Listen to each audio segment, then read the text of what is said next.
Welcome to our week 5. Now, here is our topic for this week: solving multi-step, routine and non-routine word problems involving multiplications and additions or subtractions. Okay, so after going through this lesson, you are expected to solve multi-step routine and non-routine problems involving multiplications, addition, or subtraction using appropriate problem-solving strategies and tools. Follow the steps accurately in solving a word problem. What is multi-step word problems? Okay, so these are the math problems that have more than one operation. An operation can be addition, subtraction, multiplication, or division. The key to solving a multi-step word problem is to carefully read the problem to know the important information and build an equation or a number sentence. So, this topic is a multi-step word problem. So, we are going to use, class, a multi-step word problem with 2 or 3 or more operations. So, we are going to use the addition, subtraction, and multiplication. Okay, in your module, that is the example. So, the example is, Adrian bought 2 boxes of marbles. Each box has 135 marbles. If he gave 56 marbles to his brothers, how many marbles were left?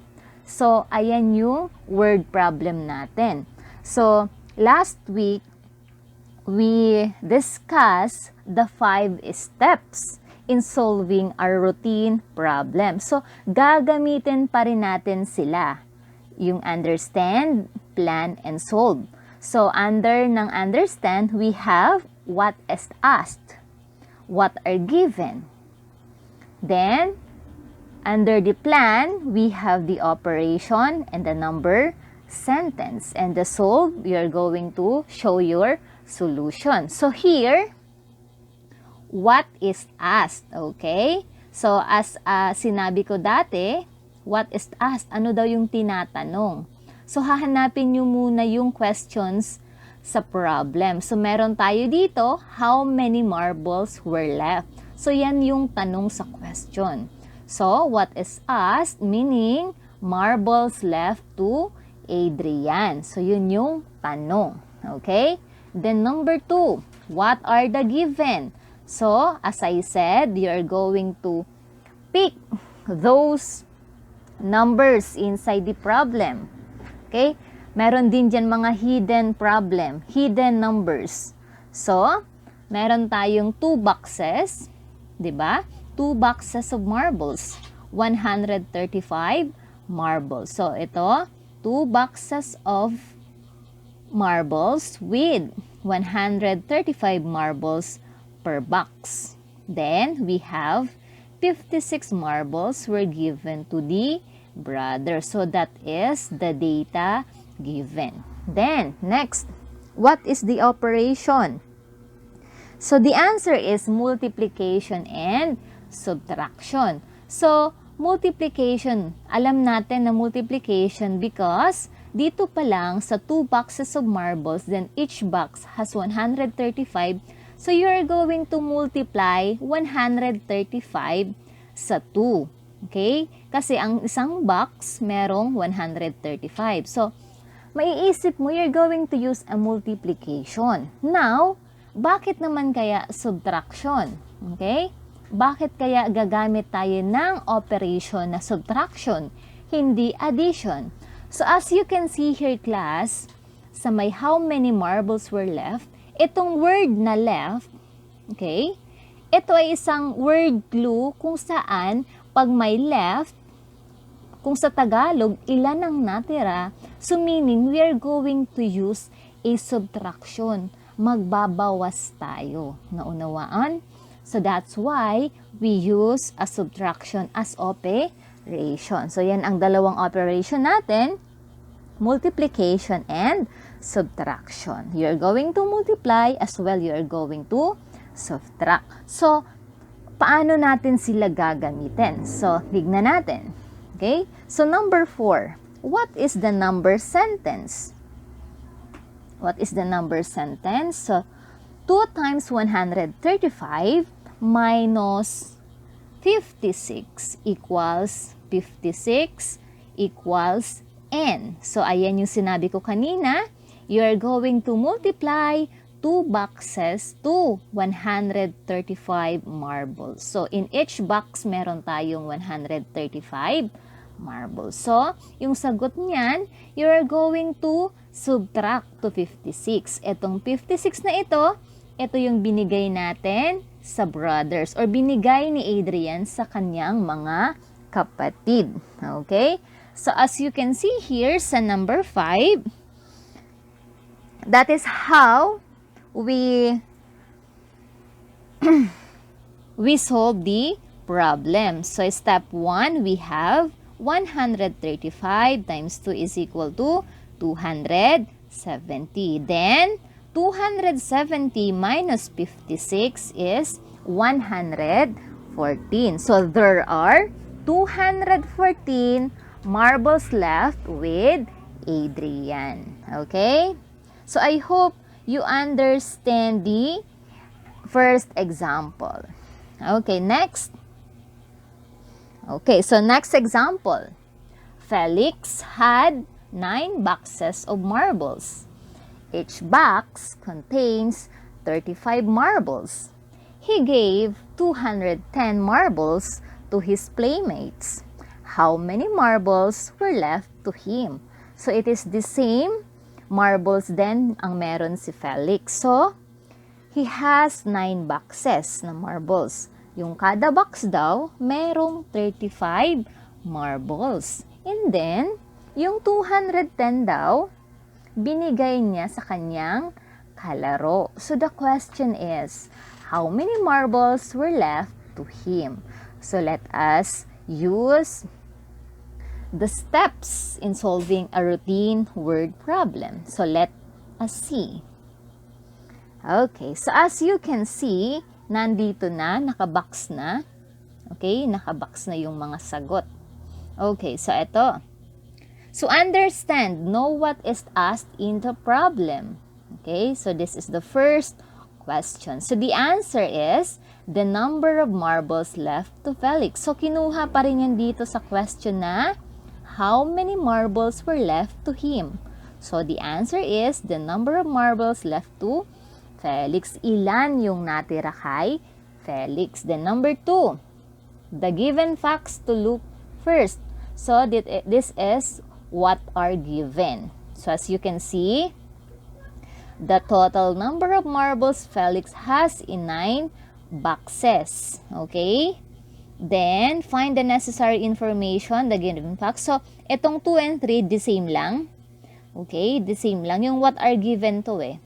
Okay? So, meron tayo dito, 9 boxes of marbles, 35 pieces in each box, then 210 marbles given to his playmate. So, that is the given or the given data. Okay?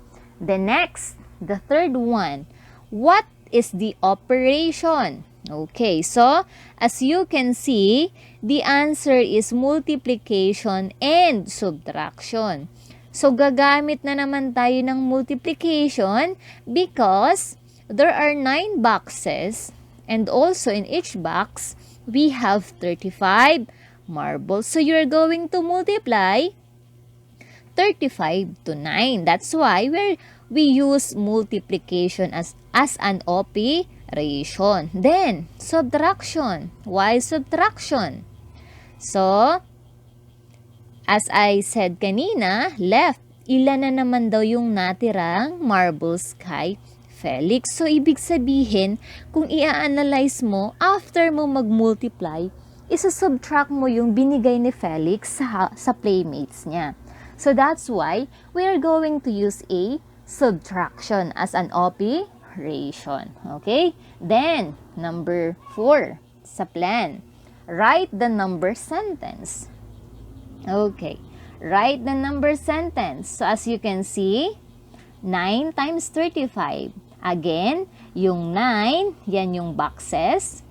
Yung 35, yan yung laman ng per box. So, you're going to multiply the 2, then subtract, minus 210, yung binigay ni Felix sa kalaro niya, is equal to n. So, pag number sentence class, ganyan lang siya.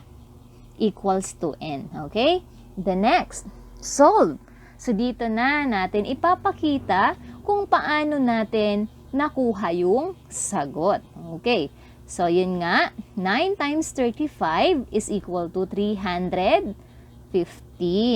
Okay? So, nakuha na natin yung kabuuang marbles na meron si Felix, which is 315. Pangalawa naman, step 2, yung 315, isusubtract natin sa 210 na binigay niya sa kanyang playmates. So, ilan kaya ang matitira kay Felix? Okay, so 315 minus 210 is equal to 105. Okay, so Felix has 105 pieces of marbles left. So, yun yung pinaka-sagot. Merong natirang 105 pieces of marbles kay Felix. Okay, another example. Lyra and Mira supported the clean and green project of their barangay. Lyra aimed to collect 55 plastic bottles a day, while Mira aimed 60 plastic bottles a day.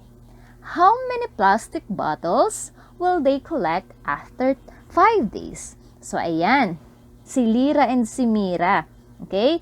So, ang barangay nila may project na clean and green. So, tumutulong sila. Si Lyra, ang sabi dito, yung goal niya ay makapag-kolekta ng 55 plastic bottles a day. So, every day, magkukolekt. Say, for example, Monday, dapat makakolekt siya ng 55. Tuesday, Wednesday, Thursday, and Friday. Dapat everyday maka-55 bottles siya. Okay? Si Mira naman, ang goal naman ni Mira, maka-collect siya ng 60 plastic bottles a day. So, Monday, Tuesday, Wednesday, Thursday, Friday, dapat everyday may 60 plastic bottles siya. Okay? So, how many plastic bottles will they collect after 5 days? So, that is our problem. So, let us see. Let us use again the steps in solving routine word problems. Yan. So, again, under the understand, we have what is asked in the problem.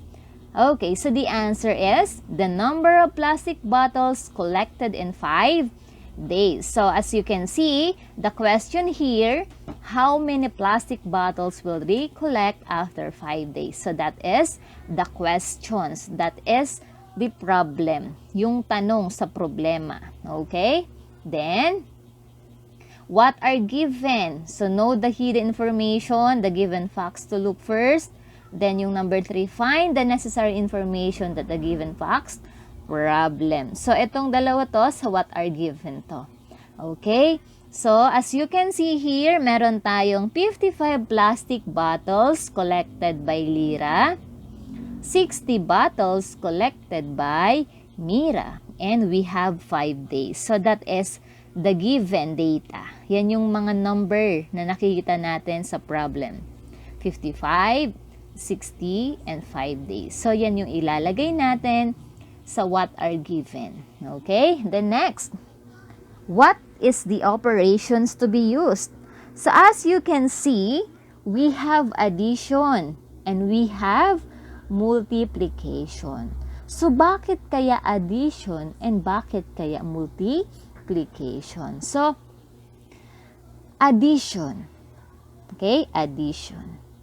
Dito, how many plastic bottles will they collect after 5 days? Meaning, ipagsasama nila yung mga nakolekta nila in 5 days. Kaya gagamit tayo ng addition. Okay? Hindi po, hindi subtraction. We use addition. Malalaman natin yan mamaya. Then, multiplication of course. Kasi, 55, kung kay Lira ay 55, then ita-times mo yun sa 5 days. Then yung kay Mira naman, yung 60, imumultiply mo ulit yun sa 5. So we use multiplication. Then after nun, mamultiply yung kada plastic bottles na na-collect nila, you are going to add. Okay? Because the question is, how many plastic bottles will they collect after 5 days? Okay, so meaning you're going to add. Okay, proceed tayo. Write the number sentence. So, yun. 55 plus 60. So, ito yung ginawa niya. Yung number sentence dito, 55 plus 60. Pinlas niya muna. Okay? Pinlas niyo muna yung 55 tsaka 60, then times sa 5 is equal to n. Pwede rin class na mag-multiply muna kayo, then add.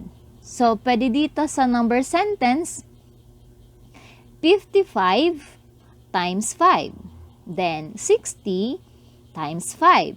Then yung sagot nung dalawa, you can add. The same lang naman siya. Okay? Then solve. Yan, solve using the operation. So, 55 plus 60 is equal to 115. Okay? Then, minultiply na nila. 115 times 5 is equal to 575. So, that is the total that Lira and Mira collected. A plastic bottles in 5 days. Okay? So, yung sinabi ko kaninang 55 times 5, then 60 times 5, you can check that. Then, you are going to add the product of the two. 575 din ang kalalabasan. So, I hope that nakatulong yung tatlong example natin in answering the learning task in our module. Okay, so to solve multi-step routine and non-routine problems involving multiplication, addition, or subtraction using appropriate problem-solving strategies and tools, we are guided by the following step: understand, plan, solve, check, and look back. Okay, so that is your learning task number 1. Read and analyze the problem below. Answer the given question in your notebook. Okay, let us read the problem.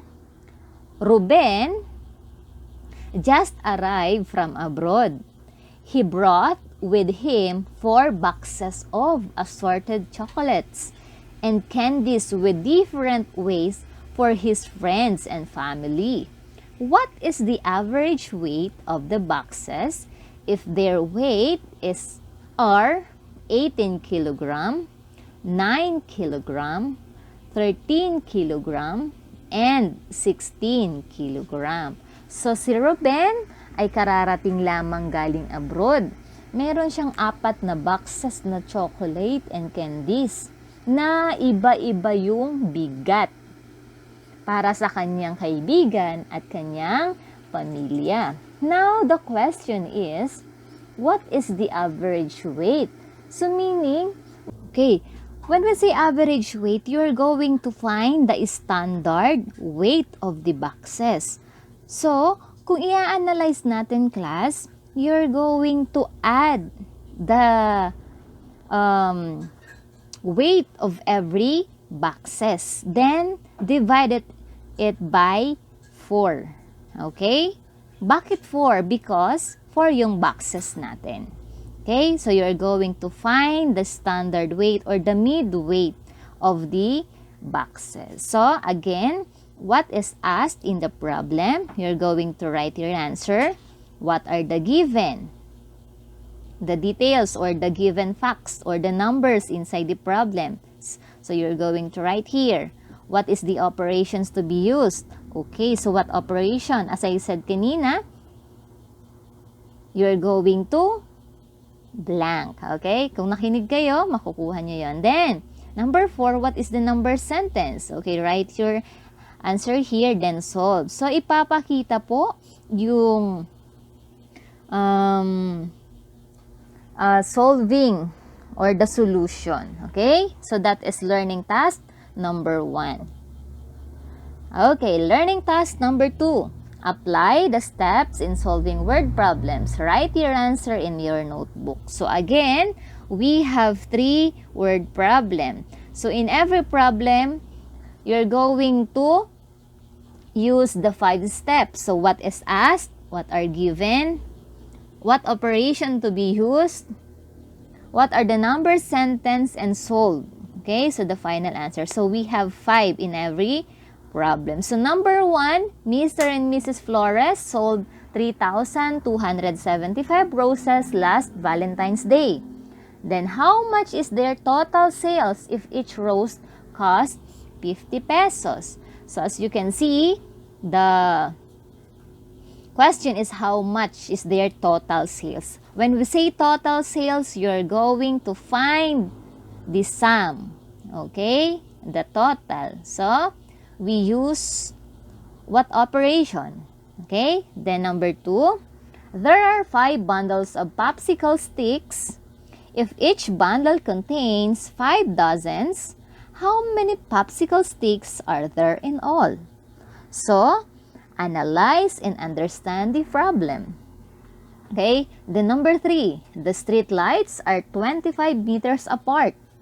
If there are 15 street lights, what is the distance from the first street lights to the last street light? So, you're going to blank. Okay, so we have, so in every street lights, daw, merong 25 meters. So, paano kung 15 yung street lights? So, alam nyo na kung anong operation ang gagamitin. Again, from this 3 problem, you're going to use what is asked, what are given, what operation to be used, what are the number, sentence, and then solve, and the final answer.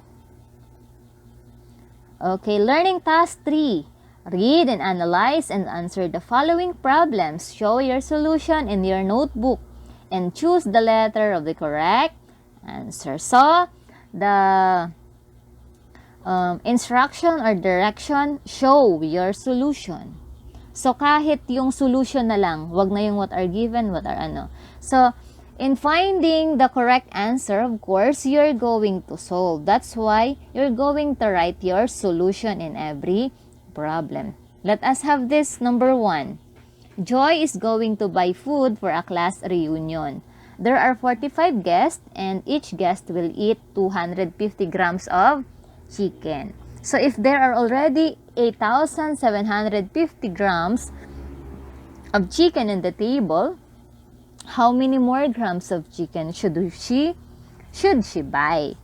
Okay, so isip-isip, understand and analyze the problem. So you're going to show your solution, then if you got the correct answer, encircle it. Okay, so the same as 2, 3, 4, and 5. Okay, so in generalization, in solving multi-step, routine, and non-routine word problem involving multiplication and addition or subtraction, you must know to analyze, understand the problem. In routine problem, always follow the steps, which are the what is asked, what are given, what operations to be used, what are the number, sentence, and solve the final answer. Okay?